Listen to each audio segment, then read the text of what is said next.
This is a Geek Leader podcast, and I'm your host, John Rauda. This show is all about helping us grow as leaders, become better technologists, and improve our lives both at work and at home. I hope you enjoy the show and learn a lot.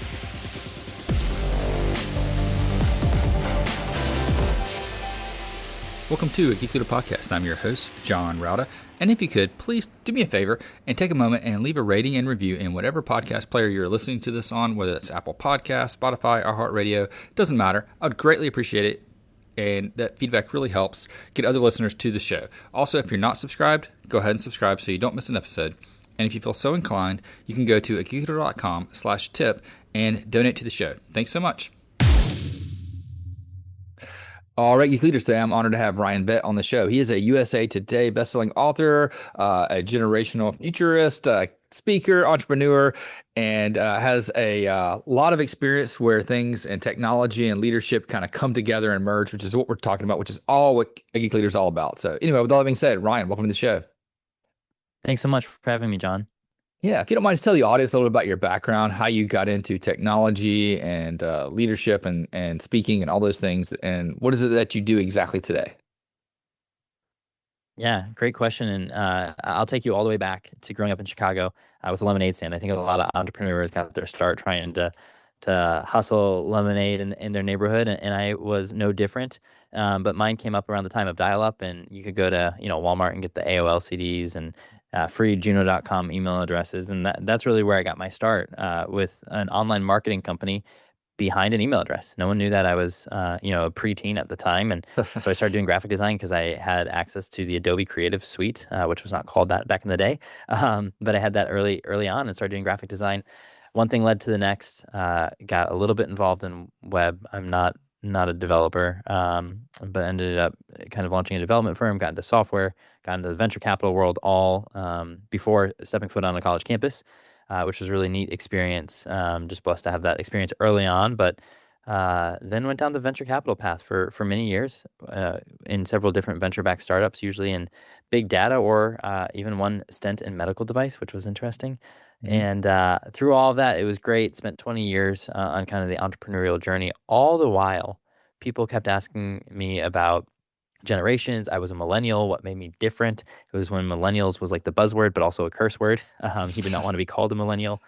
And one thing led to the next. And after an exit, I kind of sat back and reflected. And I've always loved researching and making complex things that are happening in our world as simple and approachable for leaders as possible. So after 20 plus years of executive leadership, roles from $0 in revenue to $750 million in valuation, leading a company that big, I said, hey, in 2021, I'm going full-time writing, speaking, consulting, and helping other leaders look at the future. And so that's what I get to do every single day, is researching trends and understanding patterns and helping people make the most sense of how they stay relevant in an ever-changing world. Yeah. So what do you see today that leaders need to be focused on? I mean, obviously AI is kind of one of the buzzwords that everybody's like looking at and what's it going to do. And there's been, headlines with, Jack Dorsey laying off 40% of his employees because of AI. What do you see it happening, and what do we need to be paying attention to? Yeah, I think that's a really good question, and one that a lot of people seem to be asking right now is, okay, am I going to lose my job? What does this mean for my career? What does this mean for our world? I think there's several things that are really important. I think the first thing is what's not going to change as a result of AI. At the end of the day, businesses are still built on human beings serving other human beings, providing a service, a product, whatever it is. Now, the number of people to deliver that service might change and be downsized because of AI, but the core of what your business is, what's not changing? And I think that's a question we have to ask. Jeff Bezos, founder of Amazon, once answered that question and said, people still want products faster, cheaper, and more conveniently.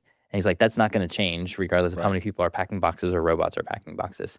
And I think the same is true. So that's the one thing. And then I think the other thing is we need to really look at what I am referring to as cognitive erosion. For a long time, since the 70s, we've been relying on artificial intelligence, but we just haven't labeled it as such. You had spell check with the underlined red word at first, and it would only tell you if a word wasn't in the dictionary. It didn't give you other suggestions or anything like that. And then fast forward, we've replaced our ability to navigate with GPS, then maps. So as you kind of go through this progression, we've already relied pretty significantly on AI, and part of that is now we're removing the ability to critically think, and I think that's another thing that leaders need to be very, very aware of. Yeah, one of the things that I see with that, and those are great examples because I can think back to,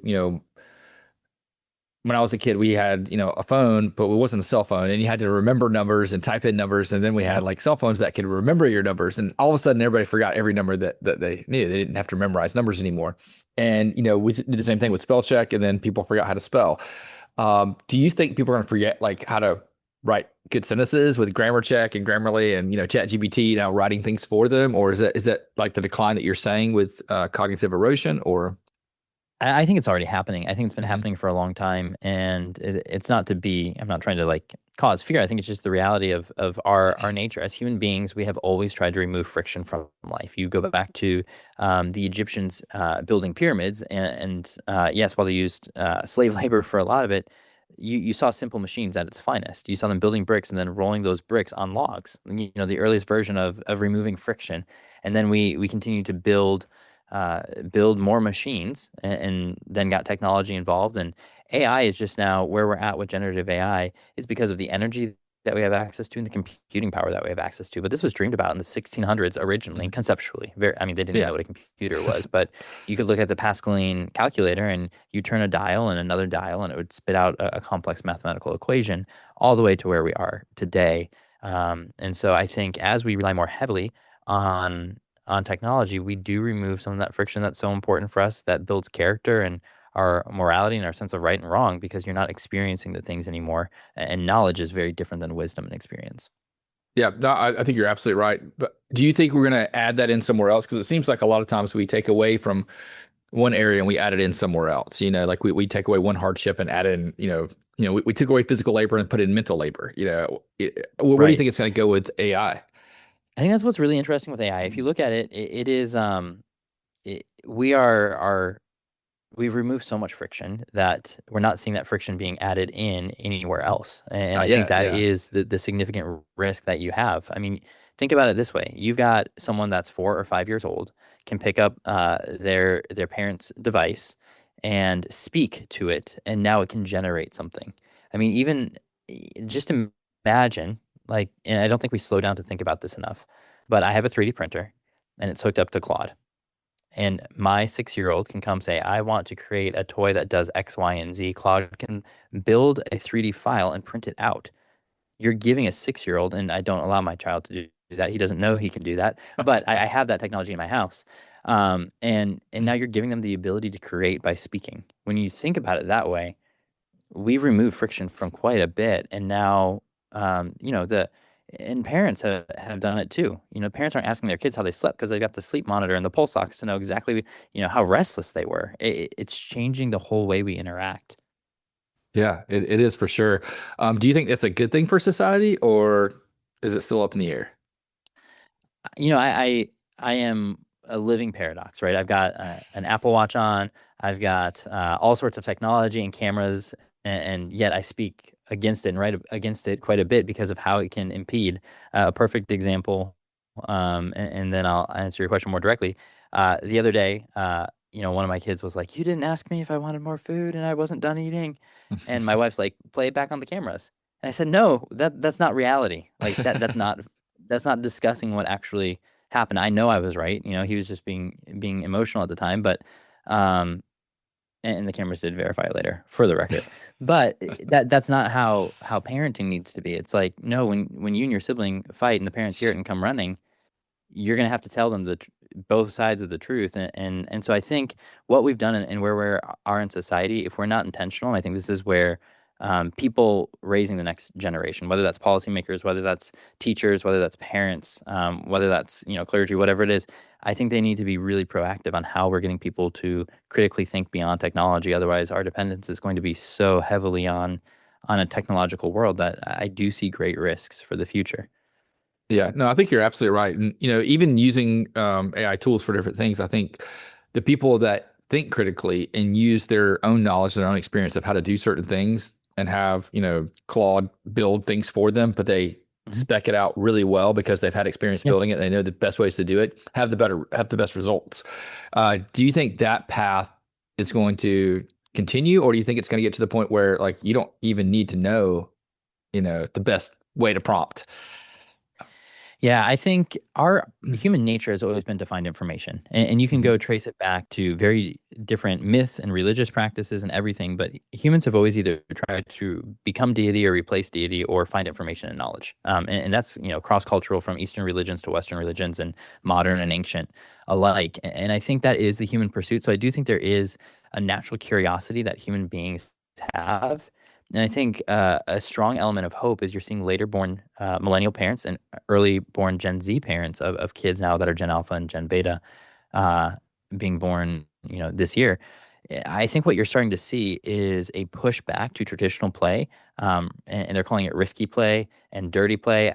I don't love those terms, but I didn't come up with them. So it's this idea of getting back into nature, getting more curious, and I think there is hope because these generations that were raised in technology with a screen in front of them, we didn't know the implications. Even, as recently as this past week, we saw court cases in Mhm. California where YouTube and Meta, the parent company of Facebook and Instagram, were held liable for creating addiction with a young girl. And when she was 6, and she just got awarded, I believe it was $6 million. I would have to double check. But there's almost 2,000 other cases in the United States right now on those topics. So I think we are starting to see, and I'm not saying government control is the right way to fix that, but I think we're starting to see some movements in the right direction. So companies are being held accountable, and parents are starting to be aware because they saw what it did to their childhood. Yeah, no, I think you're absolutely right. I don't want to. I don't know the details of that case. I have heard about it just this morning. People were talking about it on the podcast I was listening to. But how does that differ? The addiction of social media and apps like that do have parental guidance. Differ from like soda or coffee Yeah, or sugar. Other things that are addictive that are designed to be addictive. I mean, even potato chips used to have an ad. I bet you can't just have one because it was designed to be addictive. yeah, But we don't see those going to court. yeah. I mean, sometimes you do a little bit. You saw Coca-Cola. This was maybe a decade and a half ago or longer. Time warps so badly, but they have definitely had their time in moment in court. And I think you look at parents today, and they're moving their kids away from sugary drinks. So I think a lot of Mhm. it, we've moved from a collectivist society, meaning takes a village to raise a kid, to an individualistic society. And in an individualistic society, you naturally blame everybody else. And so it's the company's fault, it's the government's fault, it's the whatever's Right. fault. And I do think, I wouldn't say we're moving back to a collectivist society, but I do think um, parents of young kids today are more open minded to the fact that they have a responsibility to put up guardrails. The Gen Z favorite word, put up boundaries, Mhm. to help their kids have a better life, which is what I mean, every parent has always done. I talk about the generational pendulum when you see it swinging back and forth. Every parent tries to overcorrect what their parents did wrong. And in so doing, eventually we find recalibration, but it's always a big swing back and forth.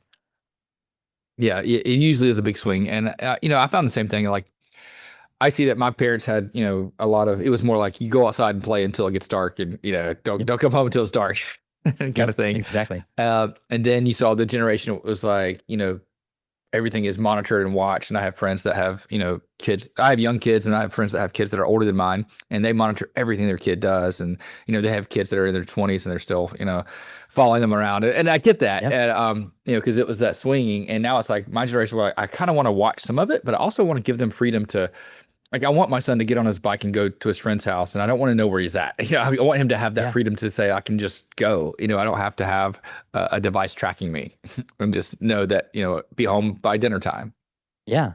Well, I think we're so much more aware, and that aware, especially for millennials, they were born into a time of fear. Everything was Hmm. scary for their parents. Their parents bubble wrapped them, and so when they became parents, they were fearful for their kids, and that's when the monitoring and all that came in, and technology advancements obviously helped that. I was driving the other day in Cary, North Carolina, so one of the safest, allegedly the safest cities in the country for being over 100,000 people or whatever it is. And I saw two boys middle elementary school, so probably second, third grade, walking alone, no parents anywhere around, and it was like a jarring sight. And then I thought back when I was a kid, and I was like, I was totally allowed to do that. I would rode on my bike miles and miles and miles away from home with my friends. And as long as we were home by dinner, my parents didn't care. And I think it is that freedom and that responsibility has been hampered so dramatically because we're more aware and we're more fear-based. Yeah, I think you're absolutely right. Because I remember growing up and we were all out, doing whatever we want. And then there was some news story about kidnappings happening. And then it was like every mom in the world all became fearful that their kid's going to be kidnapped. There's this rampage of kidnapping. And it was like almost not happening at all. But there was stories about it on the news. So they, all of a sudden it was like, oh, you can't leave here, you can't go there, and stay away from ice cream trucks or whatever else. Uh, Yeah.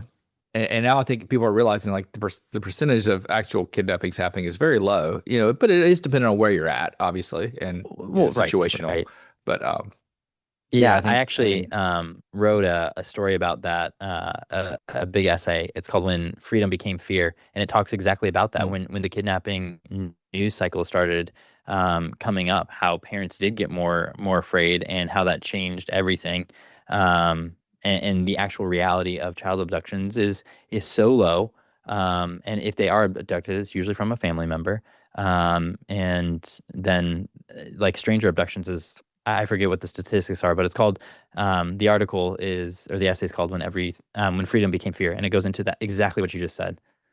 yeah, I think when I saw something about it, it was like you're more likely to get struck by lightning than getting kidnapped, or eaten by a shark than getting kidnapped, Yeah, exactly, exactly, or by a non-family member. Let's put that out there. Yeah. correct. Yes, exactly. Yeah.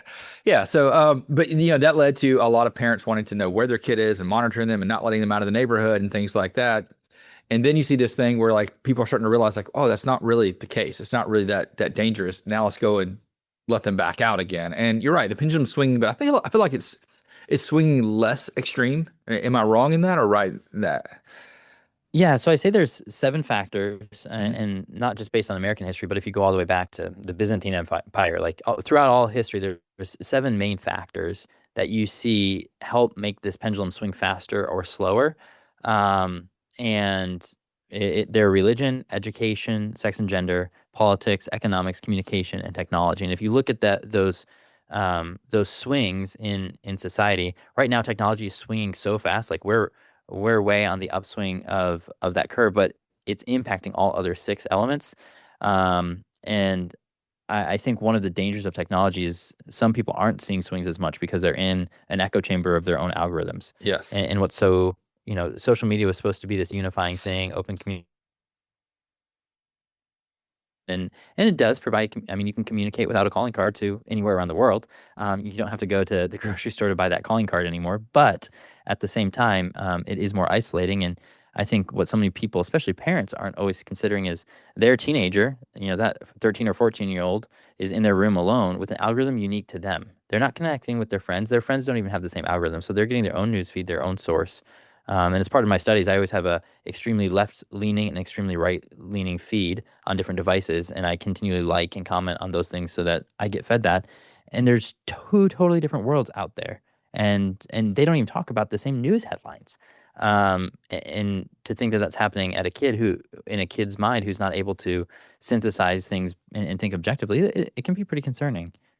Yeah, I think you're absolutely right. And I think you have to be very intentional um to focus on both sides of issues, because there's always two sides or sometimes more than two sides of Yeah, every issue, but to try to be focusing on them, and like yeah, I subscribe to podcasts that are some of them are very liberal and some of them very conservative just to kind of get that yep, balance. And I'll listen yeah, like, oh, I never thought of it that way. Try to, change my perspective of things because you're right, the algorithm has created all these echo chambers. And like my son is, at the age now to where he's, we have, screen time, but he's getting into like YouTube and things like that. And he's like, oh, all the videos are about like e-bikes. I'm like, no, your videos are about e-bikes. Like, I right, never see a video about e-bikes. yeah, Um, exactly. And it's getting more and more localized too. I remember, even a couple of years ago, if someone in the house looked up something, everyone was getting it. But now they know who's logged into the device and they're able to surface things. It was like before I knew what clothes my wife was looking at. Now I have no idea because it's so custom tailored to exactly what I've searched and looked at. So how do we as leaders of an organization and parents kind of protect our families and employees for things like this? Yeah, I think we've talked a lot about the scary things, so let's talk about Mhm. the The benefits, right? positives, yeah. There's so much good, and I think an awareness to some level is so important for people to know and set guardrails. Just like anything we do in life, if you're to be healthy, you know that you either have to work out this much or not eat these foods or not eat them in excess, or Hmm. if you're at a bar, before you leave, you if you had this much, you should not drive. There are certain boundaries that we've already put in place in society, so we need to do the same thing with technology. It doesn't seem as harmful because it's convenient, and when things are convenient and there's not immediate risk or repercussions with it, you keep doing it and until it's too late. And so I think with technology, absolutely leverage it. Make sure your team's aware of it. Allow them to experiment and explore what generative AI things can help impact their jobs positively, and don't let it be a scary thing. It's absolutely going to replace jobs. Every technological advancement in all of history has replaced jobs, and yet it's the productivity paradox. It creates new ones. Everyone Hmm. was terrified the computer was going to replace jobs, but look at all the jobs computers created. The same thing's going to be true here, and I think because of the breadth of AI, it's going to be very different than computers, but you're going to need people to still do the blue collar work. You're going to need people to be in service industries because people are going to have more time. You're going to need people to manage server farms, even though most of that will be remotely monitored. You're going to need construction, and there's just things that it's going to create new jobs that we don't yet even know exist. I'm sure there's going to be ethics and compliance roles that don't currently exist today, Yes. that are going to exist. So don't be afraid of it. Change is hard, right? Nobody likes change. Change causes us to go into fight or flight mode in our brains. That's what begins to happen. But how can you embrace these things? How can you set guardrails that are healthy around these things, and just have open dialogue? And then I think one of those things, whether you're a parent, a policymaker, an executive, a leader, if you have any responsibility over anyone beyond yourself, which is most people, figure out ways that you can go back to the basics too. What are those things that you continually do every single day or week that just kind of forces you to reset and unplug from technology? Again, I'm not saying you've got to bury your phone and go back to the dumb phones, because I would be a hypocrite if so. I'm always having the latest gadgets. It's just what I like to do. But I also have boundaries. There are certain days and times I don't use the devices. There are certain things I won't do on a device. And I've even, like, I will never calculate a tip on a device. It's really stupid. It's really simple, but calculating tips is so simple. And yet so many people go to the app for that. Not condemning it. But it's like, I had to do that math in second grade or third grade. Why can't I do it when I'm, an adult? And so what are those things that you won't compromise on? And just always kind of have your own code of ethics, if you will. And then explore technology. It's fun. The 3D printers are fun. Making Claude come up with something to put on your 3D printer is fun. But Yeah. just know where that lives, and how to use it responsibly. Yeah, no, I think that's fantastic, and you're absolutely right. I gave a talk not too long ago to some high school and college kids, and their biggest fear is like, will I have a job? And I ended with just saying like, we've been here before. This has Yep. happened before. We had the steam revolution, the electricity revolution, the computing revolution, and now we're having the intelligence one. And it's Yep. all happened before. And every time we were fearful, and people were say, oh, I'm going to lose my jobs. And yes, maybe some people did, but at the end, we created a lot more jobs than we had before that, you know, Yep. and they're just different jobs. We don't know what they're going to be yet. So, focus on how you can learn, how you can, engage and come up with things to make yourself better so that you're prepared whenever these new jobs arrive. Yeah, absolutely. Focus on being human. That's the one thing that's Yeah. never going Yeah. to change. Human beings interacting with other human beings. And we've tried to use all this technology to better the human experience. And in so doing, it's a physics saying, but for every action, there's an equal and opposite reaction. And the same's true in Mm. in generations, in technology, in whatever it is. So just focus on being human. That's not going to change, and we're going to crave it more than we ever have, as we move to it's not even a digital world anymore. We've been in the digital world. This is next level. Mhm. But that human element's not going to change. Yeah, so I love what you're saying about the tips. Do you have any other things that you do manually or mentally without technology that you would like to share that people can kind of steal? One of the things that I've been really forcing myself to do, and this is hard because I literally flunked handwriting in fourth grade. I'll never forget that. Straight A's until handwriting. But I've been trying to write more and more by hand because I write, every Mhm. week between 1,500 and 2,000 words plus, have another book coming out in 2027. And I'm not writing it all by hand. That would be a complete lie. But I'm writing a lot of it by hand and then putting it back into my computer and, not using AI for that. Grammarly's off, spell check's off. I'll let the editor deal with that. And before I was embarrassed, now it's like, no, I wrote it. I'm okay with your red pen correction. So that's one thing I'm trying to do. I'm not great at it, but just some disciplined time to write by hand. And then I'm just trying to do more and more projects. Even like I'm not handy necessarily. I'm not unhandy. But I used to like, oh, what are the plans that I could go build this new raised garden bed, for example? It's like, no, I'm gonna go get the sheet metal and the wood and get my own tape measure out and get a piece of paper and write it down by hand. I'm not gonna go to the computer for that. So there are definitely things that I am working on that are very manual and totally trying to remove as much technology as possible from it. Um, Cooking conversions is another one. Like, how many ounces in a like you can ask any second grader and they know how many ounces in a quart, how many or pints. See, I can't even do it. That's Yeah. terrible. Pints in a How many quart, quart quarts in in a a gallon? gallon. Yeah, yeah. Um, yeah, and I forgot cup in there. See, like this is how Mhm. bad it is. We could have passed that in second grade, and now a couple decades later we can't. So those things I'm recently working on, trying to just be able to do all those conversions in my mind because it's important.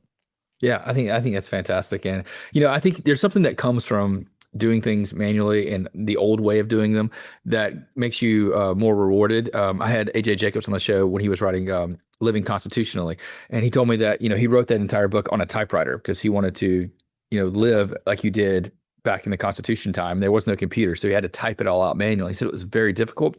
But there was something satisfying and rewarding about actually pushing the key and watching the lever like strike the paper. And Yeah. the rewarding, but it also made him think about everything he's typing because you can't just go back and delete it. You had to start that page Right. over.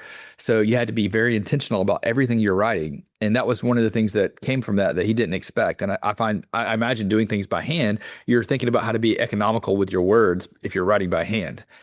Yeah, you think about it a lot more, and, Mhm. and it's healthy. It's a great exercise. And then when you take that text and transpose it into the computer and you're typing, you're like, I say that word so much. There are certain words I didn't realize that were in my lexicon that I just repeated, and it helps you Mhm.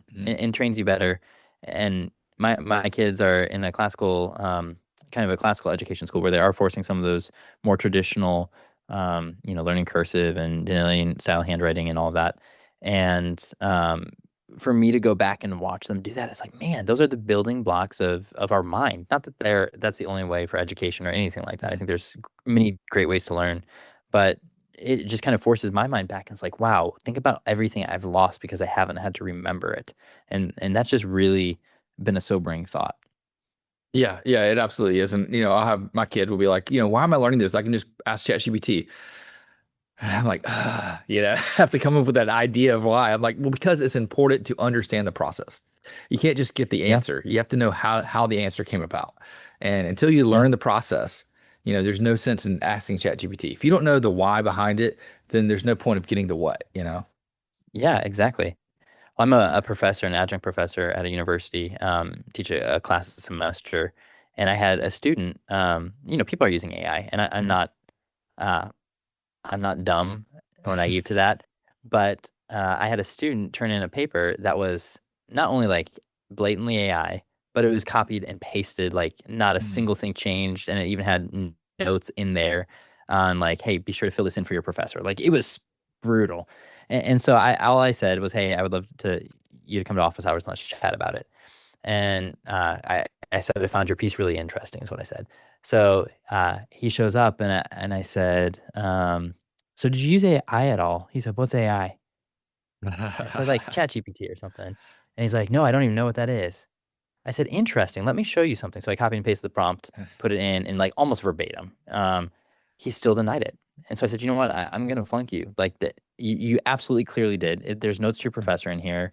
And then I had another student uh, who had used it, but also put in her own thoughts. And, it was a fine paper, but not completely, didn't meet the whole assignment. And I asked her, and she's like, yeah, I did. I was in a hurry and all of that.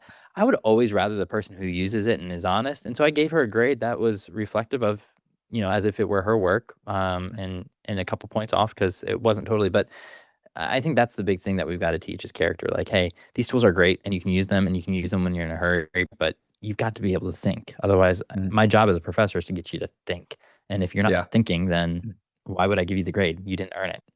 Yeah, I teach also at I went to university and part time. And when I'm teaching my computer science class, I make them do the first three assignments of a project written by hand coded, with no Mm, technology at all. Like not even using IDE, just use a notepad and straight out yeah, hand code it.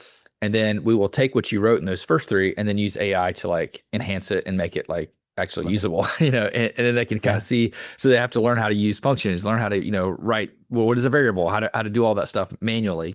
So they get the concepts behind it and then use AI to kind of flesh out to something, fantastic. So, Yeah, I love that. I had a conversation with the headmaster of high school the other day, and he was talking about, how AI was writing all the reports. So they went back to handwritten book reports up through 12th grade.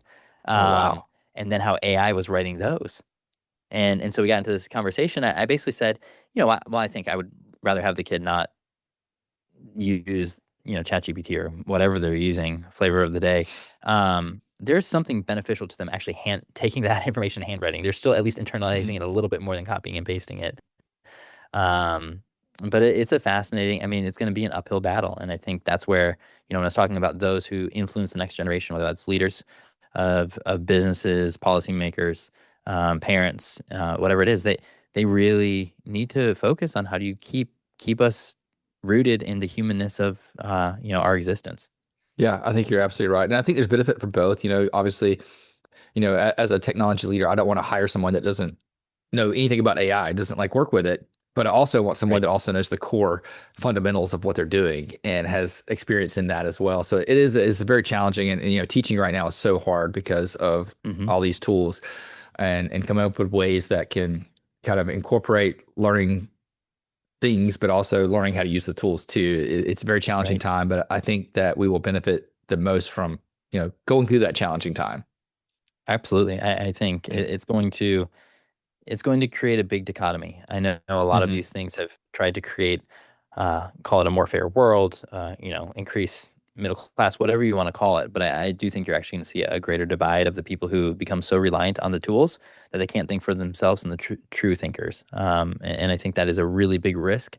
We're trying to become less polar as a society because we're living in such polarized times. But I don't think AI is that tool. I think it's going to make it worse. And I think it's going to be a while till we see that great divide. But I often say Gen Beta, born in 2026 this year, and beyond, is the Romeo and Juliet generation. They're born into polarity, and I think that polarity is only going to get more significant because of technology. And I think it will be, if we don't start acting now, I think we're going to see those repercussions a couple decades from now.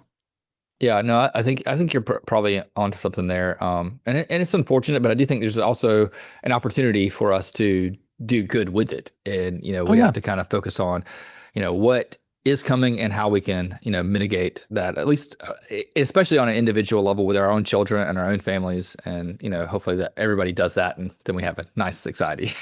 exactly. That's what we can hope for. Yeah, Ryan, this has been a great conversation. I really appreciate it. I love to talk about all these, conceptual things of what's going to happen in the future and how it's always tied back to the past. Because when you look at Mhm. like where we were, you're talking about how, these things have happened before. We've had similar things like this before, and I think that's fantastic. Being a history minor, it's really exciting for me to kind of see history playing out in my own lifetime. So, Yeah, how can absolutely. people? Oh, go ahead. Sorry about that. I was just gonna say, there's nothing new under the sun. I mean, it always repeats itself. Just new tools and new manifestations, but it's the same thing over and over and over again. Same trends. Yeah, yeah. Ryan, this has been a fantastic conversation. I really enjoyed it. How can people learn more about the work you're doing and connect with you online? Yeah, I appreciate that, John. Well, I've got a weekly newsletter that goes out completely free. It's called Collide. You can learn more at ryanvet.com and /Clyde and get all of that. I also have the audio version of those newsletters available on YouTube or wherever you listen to your podcasts. And so those are read out every week as well. And just stay in touch there. New books and new things are coming out. My speaking schedule is posted there. So chances are I'll be in a city near you. I speak about 70 times a year. So if you're interested in exploring these topics more in depth, happy to do that. And always love fun conversations like this, John. Awesome. Thanks so much. I really appreciate having you on the show. Yep, absolutely. Hope you enjoyed the show. Please go to geekleader.com to learn more about what this guest is up to, click on their links, and connect with them online. I would also greatly appreciate it if you could leave me a rating and review in Apple Podcasts or wherever you listen to the show. And make sure you've subscribed if you haven't already. And if you feel so inclined, you can leave me a tip by going to geekleader.com/tip.